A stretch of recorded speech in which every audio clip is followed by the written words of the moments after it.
A minute. Okay, I think we're recording. And I'm gonna shut this down a little bit over here.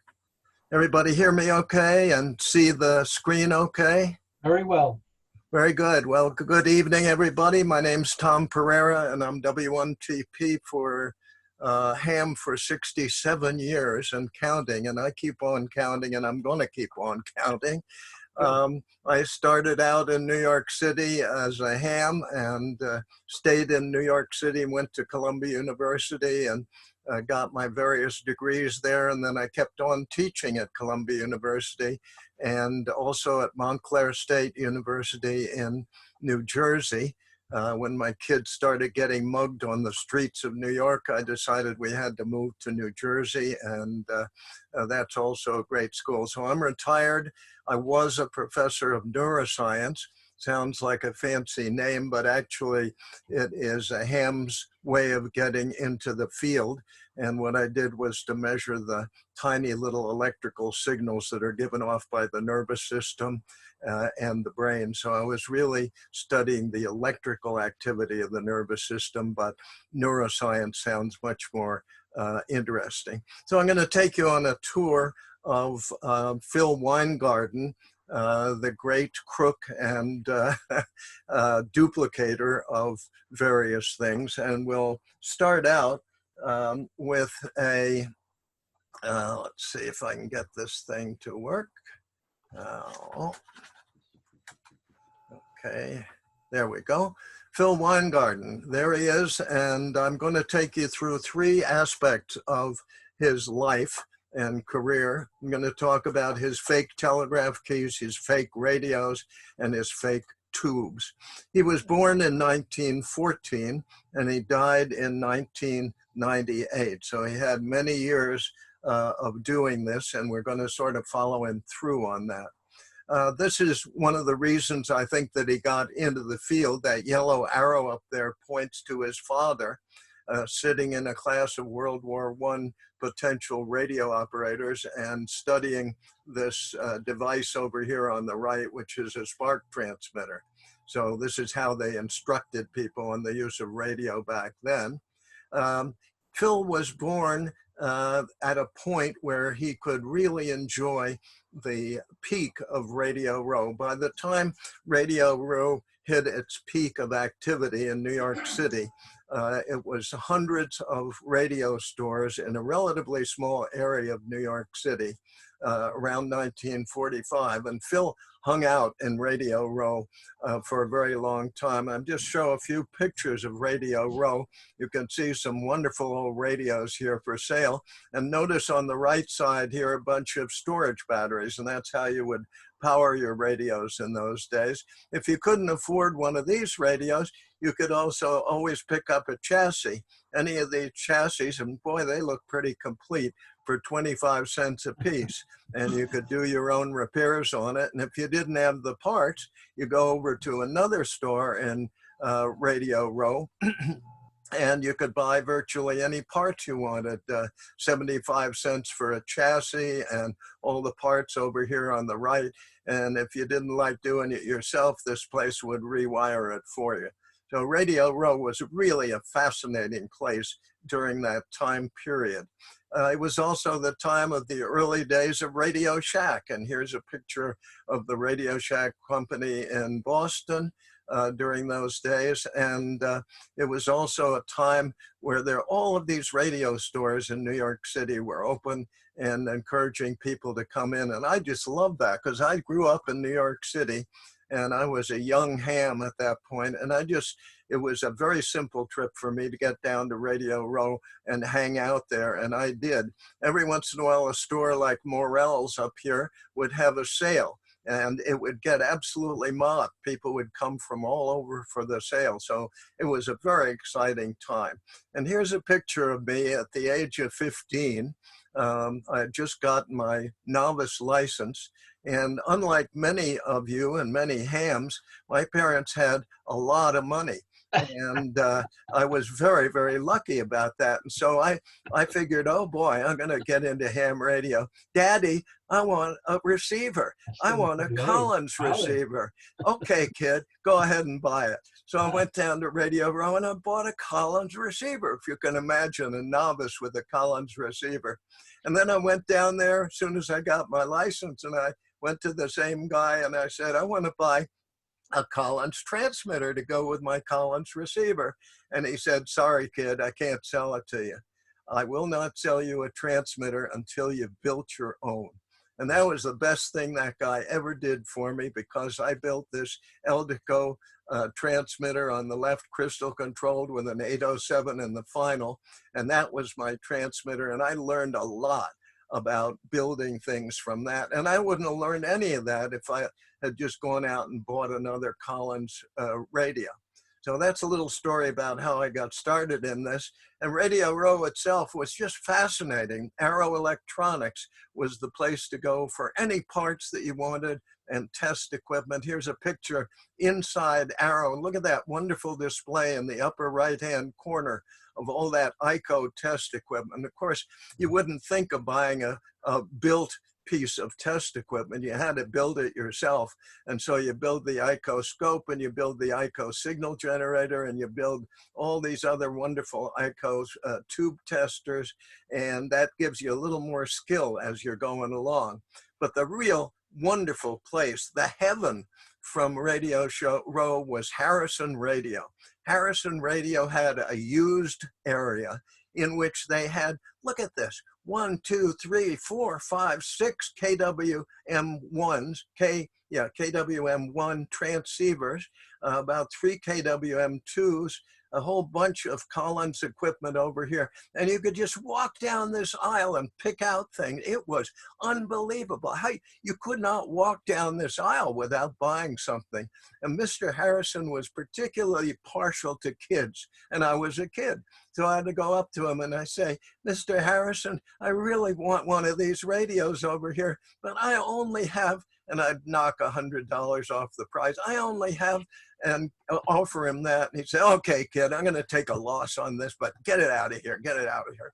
Unbelievable place. Can you imagine in those days having this much used equipment, all these hams who must have bought this equipment and then traded it in with Harrison to get fancier and fancier and newer equipment.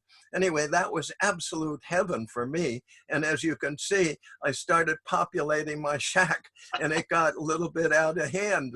I built my own pair of 813 kilowatt on the left here, but I had a Collins receiver and a Johnson transmitter and a National receiver. This thing in the right on the table here was fantastic.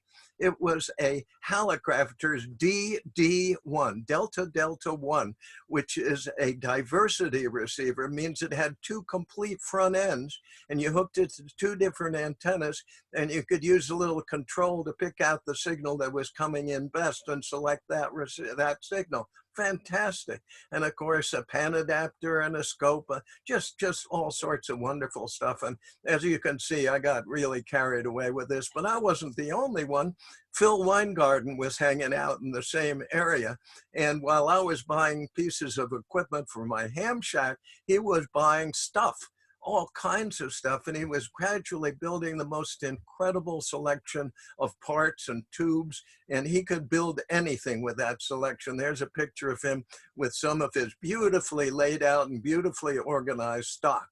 And here is a picture of his test bench. He has a couple of pieces of surplus equipment there, all kinds of signal generators and wonderful stuff for aligning and fixing receivers.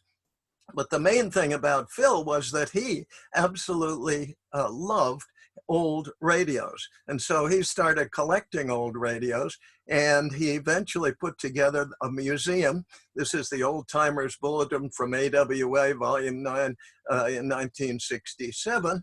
And in 1967, he had built this museum, and AWA reported on this museum in the Old Timers Bulletin. And what Phil was really doing was he had made up a bunch of sort of fake IDs. He called himself the Forest Hills Wireless Museum, and he encouraged people to make contributions to his museum so he could show stuff. He also called himself the Marconi Museum of Wireless Telegraphy, and he also called himself the Radio Tube Repair Laboratories. He was a Mars program ham also. And so he did all of this stuff and attracted a lot of equipment that way. And he also bought a lot of equipment. He was elected a full member of the Antique Wireless Association, AWA, in 1964. And his collection was staggering. I'm just going to run through it real quickly here. I'm going to give you about 3 seconds per picture because it is staggering. The equipment that he collected in his museum goes on and on and on. And these are not duplicated pictures. These are different parts of his museum. Absolutely beautiful stuff. An incredible typewriter down here that sends Morse code, a little clackety-clack sounder in the back of the typewriter. Wonderful telegraph equipment here on a table. And tubes, oh man, tubes you've never seen the likes of before. Really old, really rare tubes by the dozens, by the hundreds. An amazing collection. And a friend of mine, Joel Kossoff, W3ZT, is a member of AWA. He was a young kid at that point, and Phil over here on the right liked young kids. And Joel, as far as I can tell, was one of the very few, maybe 10 people who ever got to see the inside of Phil's Wireless Museum. He called it the Forest Hills and Marconi Wireless Museum, but he never let anybody in to see it. So Joel was able to report on it, and Joel says the following. He said, I think Phil was nice to me because he thought it was nice to see a young guy who was interested in early radio history. I think I made 2 or 3 trips to Phil's house. He took me to visit a guy named Hugo, who was a real craftsman at restoring or making phony reproductions, but we didn't discuss phony reproductions. Another time, Phil took me to visit a real old timer, W2 Whiskey X-Ray, who was a World War I US Army intercept operator on the Mexican border in Texas. So Phil was really into all this stuff, and very good to Joel, and we were able to get these wonderful pictures of his museum.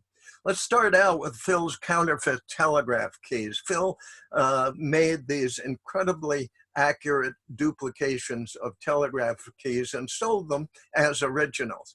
And Hugo, who did all of the telegraph key building for him, reported that in all, Phil had made 6 Massey telegraph keys, the one you just saw, 20 Marconi telegraph keys. The word Marconi immediately quadruples the value of a telegraph key, of course, and 6 Marconi grasshopper keys.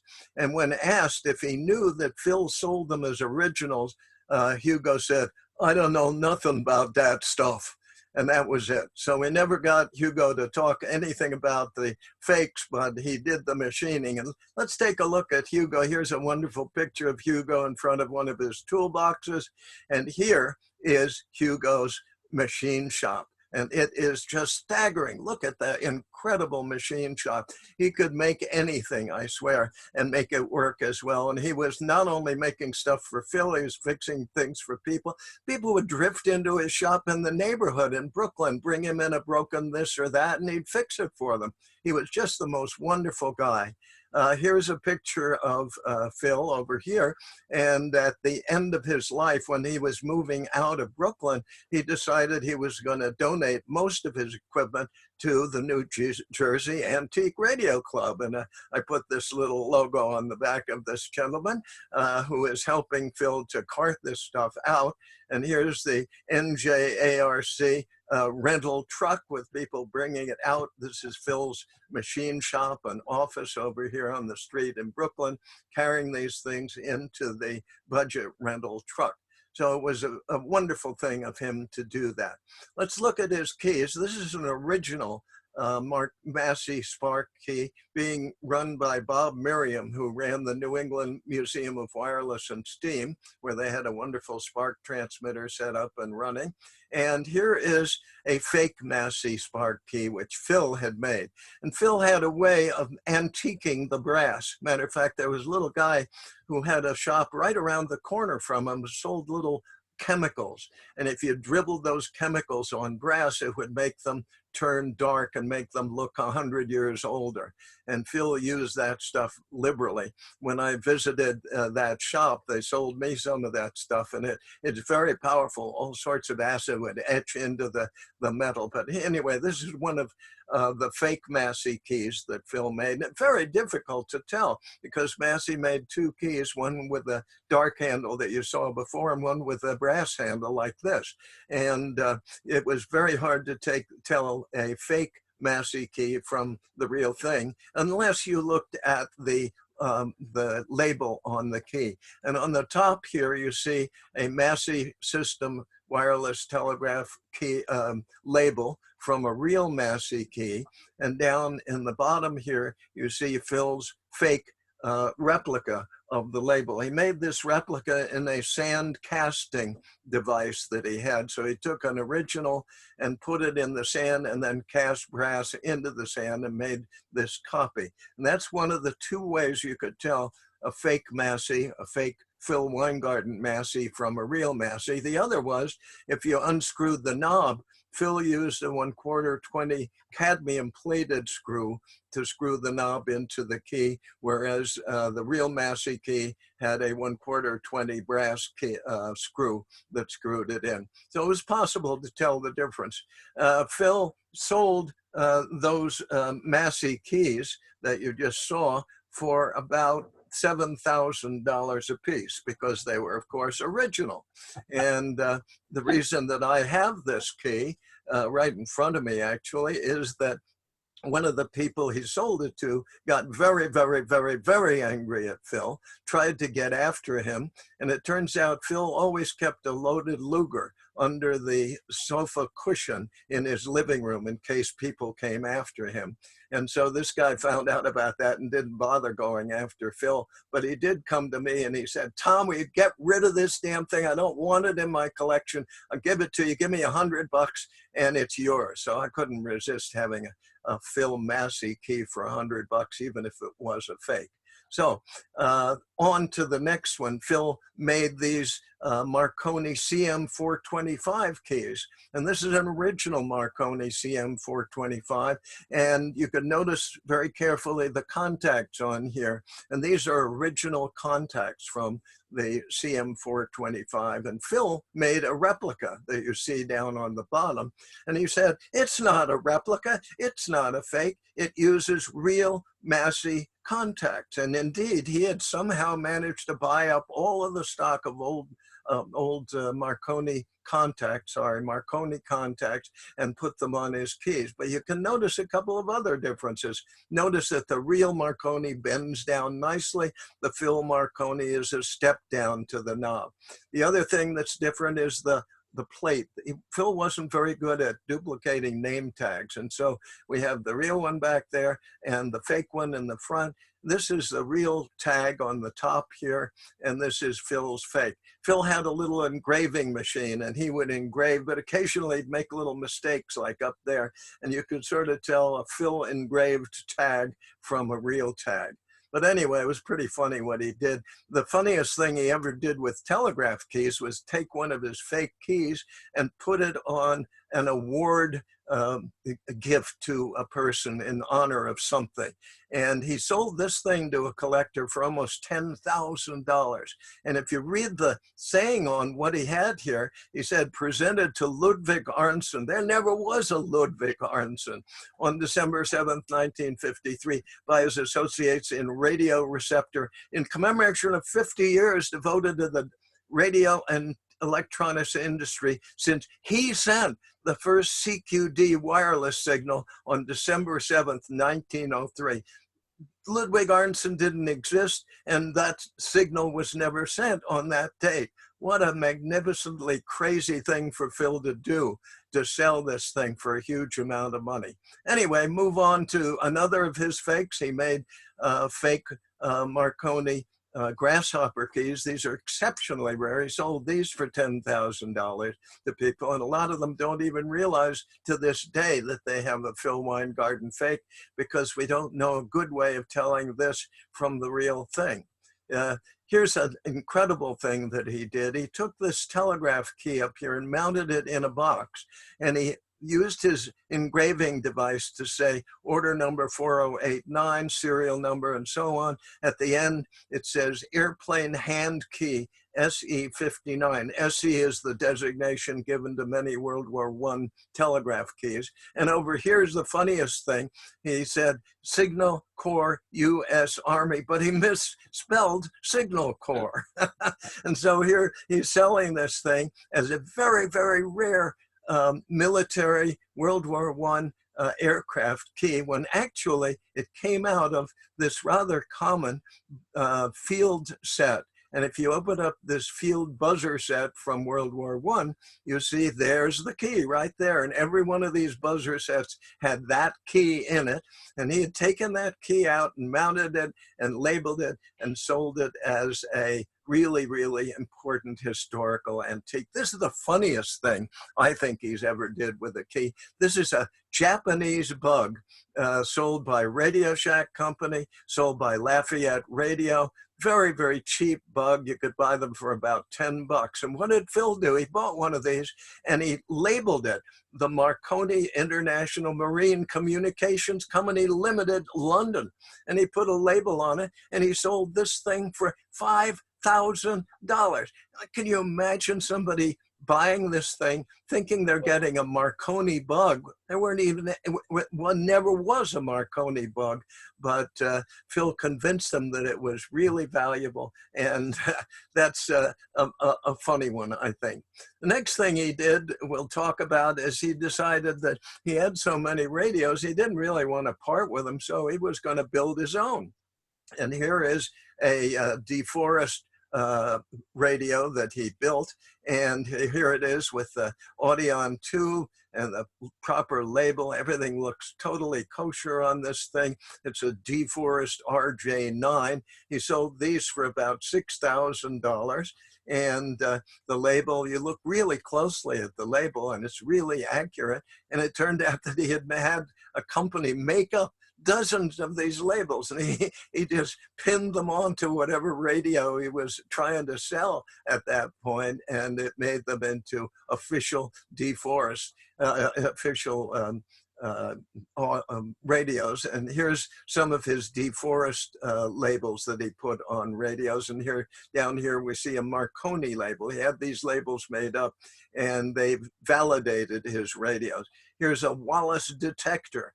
Very, very rare radio, beautifully made, and you can see the label on top. Of course, Phil did the lettering on this label, and on the side here, he used some of that special chemical to make his label look old. And so we see the label with that special aging compound to put it, patina, on the radio. He had lots and lots of labels that he had tucked away. When he died, his estate contained all of this stuff. And he also had actual Atwater Kent warranty cards that he had printed up, and he could put these on the Atwater Kent radios that he sold and sell them as new. Hey, we got this Atwater Kent for you, and it had never been registered. Look at the original warranty card and so on. He was amazing. But this was the king of all of his fakes. Phil decided he was not only going to produce a fake radio, but he was going to produce a fake company making radios. And so he learned how to engrave these letters on the front of a radio. And he went down to Radio Row. Remember, I showed you Radio Row. He went and bought these 25-cent radios. And he would then take his lettering device, and he would letter it Super DX8, manufactured by Lutz Company. There never was a Lutz Company ever. Type L, serial number 518, that makes it a very rare radio. The only thing that was honest about this was that it was made in Long Island City, which is where he lived. It was just the funniest thing. And people bought these things right and left, all kinds of Lutz radios. They were just old junk radios that had been picked up off the street. And finally, the AWA got wind of this, and they started publishing articles in the Old Timers Bulletin. First of all, in '68, Phil ran ads in the Old Timers Bulletin, saying basically, I want Marconi receivers in any condition. I can trade you DeForest Audions, apparatus, Paragon, Greeby, and I'll pay top prices for Marconi receivers. So he was out to get them. And then the AWA got smart. Members are again advised to be aware of the questionable radio collector dealer in the New York City area who uses different names and addresses. Several members have been taken by this shady character. He's no longer an AWA member, although he appears to have access to the AWA bulletin want ads. If in doubt, check with us. Not an AWA member. One keeps changing his name and location, Forest Hills and Rego Park, New York, but always the same zip code. So AWA was getting on to Phil at that point. But Phil, nevertheless, was making fake tubes. And, you know, he had all these radios, he had to make tubes for them. And he learned to make some extremely effective looking and impressive looking tubes. He did that because he was working for Dumont Laboratories, and he set up his own tube blowing rack here on his sink in his kitchen to start with. And he started blowing a really simple tube called a Marconi coherer, and that's just a little horizontal piece of glass with a couple of metal electrodes and some iron filings between them. And this is an original Marconi coherer, and this is a Phil Weingarten fake Marconi coherer. And you'll notice that he has engraved the ivory substrate that this device is mounted on using his engraving device over here on the end. And here are Phil Weingarten parts ready to be tied together to make a coherer. And here it says MWT Company Limited, Marconi Wireless Telegraph Company Limited, and so on. So that was his first foray, and they're relatively easy to make. You just take a tube of glass, meld another tube onto it, seal it off, put the electrodes in, and you've got it. Then he got more elaborate, and he got into this shop. He built his own shop in his basement, and he started collecting huge amounts of equipment to make Audion tubes. And this is the way his shop looked in 1948. This is a crossfire device that's used for melding glass while it's on a lathe, an oxyacetylene torch, an oxyhydrogen torch, all of these things necessary for making glass tubes. And these are all pictures of the devices that were bought from his estate by a man in the West who bought all of his equipment. And I'll just read you very quickly some of the things. Bench lathe, a Lytton type FHSA lathe with planetary chucks, finger crossfires that go with the Lytton NSA lathe, two-stage Senko roughing pump, a mercury diffusion pump under the bench, also a small plating tank nearby, and then just on and on and on about equipment that he had put together for making these things. And this is his final tube blowing and tube testing apparatus. And you can see the vacuum pumps underneath here, the tubes in a glass display, a box, so that if they blew up, they wouldn't damage you. And very, very elaborate stuff that he had for making these tubes. His tubes were made from basic parts. The spherical Audion started out looking like this, the Fleming valve like this. You could buy these pieces from glass supply places and then work them yourself. He collected all kinds of light bulbs and took the brass bases off the light bulbs and made a collection of those for use in making his tubes. He went out and actually bought some appropriate metal plates for his Audions. He bought special wires for his Audions. He bought filament wire from companies that made that sort of thing for his Audions, and he put them all together. This is various stages of assembling an Audion.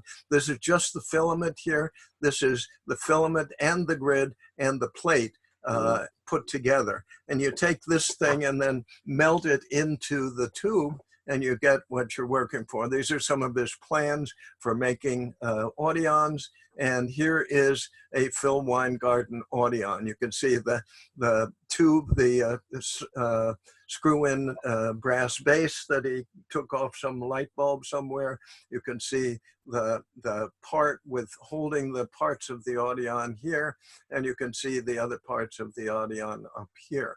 If you look closely at it, it looks pretty rudimentary. You see the filament wire up here, two parts here, and you see the grid, which is the wiggly thing there, and you see the plate in the background.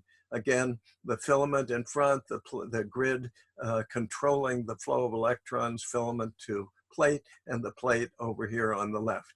And here are a couple of his completed Audions, complete with labels that tell what company made or sold it in this case. And they're very, very effective looking, very convincing looking devices. A lot of people bought them. He sold them for about anywhere between $1,000 and $3,000. And again, the AWA caught on to this, and the Old Timers Bulletin had a number of articles which talked about fake tubes, fake Audions, shady character in New York, in Brooklyn, who's making these things.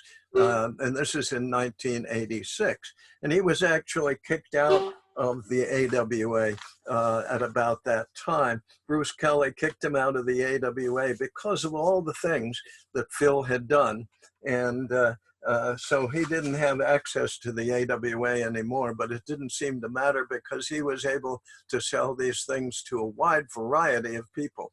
Now, there have been plenty of people who've made fake tubes in the past, but all of them that we know about, at least, have been ethical about it and labeled them. This is a guy named Dr. Rüdiger Walzer, and he's a German. He made magnificent copies of very famous and early tubes. And the thing that he did was he actually stamped the word replica into the so-called press. When you press the glass together to hold all of the elements in the proper place, it's called a press. He would press the word replica into the press so that nobody could ever suspect that this was not, that this was an original tube. Very ethical thing to do. Here's a letter from Phil Weingarten to a man in Holland who was interested in buying a Marconi Fleming valve from him.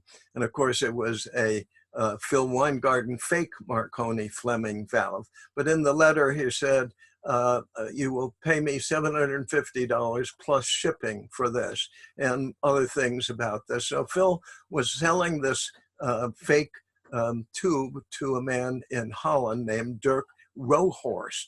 And here is a letter that Phil sent to Dirk from Jerry Tyne. Jerry Tyne is one of the great experts on tube history at the AWA. And Jerry Tyne talks about this as being a very important tube. And so Dirk thought that he was getting a really extraordinary buy for only $750. And here it is, the Fleming oscillotron valve, as he called it, as Phil called it, and it was made by Marconi Wireless Telegraph Company Limited. And it is interesting to see that when Dirk got this, he saw my talk on Phil Weingarten. He said, "Oh my God, I wonder if I bought a fake from Phil." He was very upset about it. He'd spent $750 plus shipping to get this thing to Holland.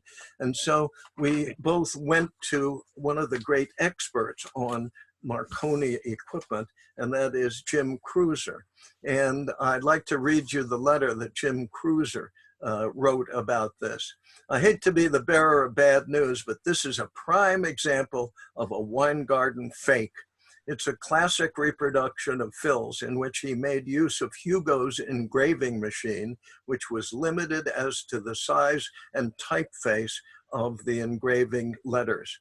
The ivory nameplate, probably plastic, also contains too much information for a label of this size, and it suspiciously overlaps the base by a considerable amount. You would never see a Marconi wireless company apply such a label to one of their early tubes. The black sealant on the base is also one of Phil's specialty. As to the bulb itself, Fleming and DeForest used platinum leads that were sealed at the arbor end, and they would never use copper wire as in this example. The binding posts on the base are also from the late teens to the 1920s, clearly later than Phil claimed. So Dirk was really, really upset about this. And I asked him if he would come over to America for the talk I was going to give on Phil Weingarten and bring his Fleming valve with him so that we could all see it. And I gave this talk, I think, in maybe 2013 at AWA. And Dirk made the trip to America with this tube just to show everybody. He was so angry. He wanted people to see what Phil had done to him. And so he brought this tube, and here's a picture of Dirk with a very big smile on his face at the AWA auction. I talked him into putting this tube in the auction, and by God, Dirk managed to get $1,950 for the tube he had paid $750 for at the 2007 AWA conference auction. So I guess that was the date, 2007. So an interesting thing that Phil Weingarten's reproductions or fakes have actually become more valuable now that he is dead. And certainly to go from $750, which Phil thought was an outrageous price for that tube, to $1,950 in that length of time is quite amazing. So the first that I saw of some of the stuff coming out of Phil's laboratory and his workshop was some equipment that was bought by this gentleman, and it showed up at a New Jersey flea market. He had a lot of the stuff on his table, and I was attracted over because there was a lot of early wireless stuff there. And I bought a number of things that had been in Phil's workshop, but this is what was left of Phil's equipment. And some of it, the papers were bought by Jim Cruiser at AWA, and a man out west bought some of the equipment for making tubes. But it was a very interesting and I think important component of antique radio history, and a very important time for antique radio history. I can only wonder how many other fakes are out there that we don't know about, that were made by semi-fakers and that we'll never find out about. I also wonder how many Phil Weingarten fakes are out there. He's certain they didn't label them. There's only one person in the world who's a real expert at determining them, and that is Jim Cruiser. So I think that it'd be interesting to know that. And with that, I'm going to quit and try to answer any questions that you may have. And let's see, we'll stop sharing and turn it over to you. Thanks for your attention. Hope you enjoyed it. Excellent. I only wish we could clap and appreciate. Yeah. Unbelievable. And you didn't stop talking.